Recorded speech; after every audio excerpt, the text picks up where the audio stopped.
religious liberty has been Yep. an issue that's been coming up often in this campaign. I was wondering, there's a bill that's being considered, that'll be considered this fall, called the First Amendment Defense Act. Is that something, as president, you would sign?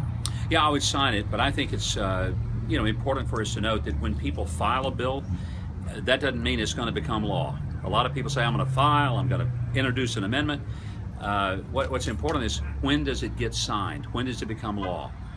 We need a president who can shepherd legislation through. It's one of the reasons that I think somebody who has been a governor, who has understood the process and the role of getting a piece of legislation not introduced, heck, anybody can do that. Can you get it delivered all the way to the point of signature and law? And are there any other things that you feel that you as a president could do to defend religious liberty? Well, there's several things a president could do. Number one, a president could and should and will, if I'm the president, make it very clear that we will protect the religious liberty of every citizen, every institution, every agency, hospital, school, church, and individual business whose owners have religious convictions. Second thing, you would task the Attorney General with the vigorous defense of people whose religious liberties are being trampled upon.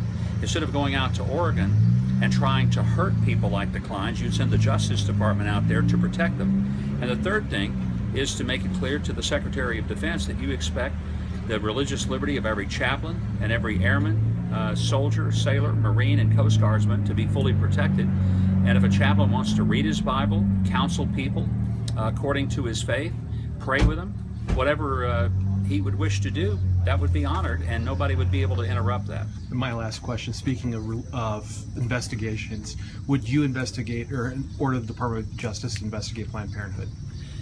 I think they should be criminally investigated and, based on what we've seen, criminally prosecuted.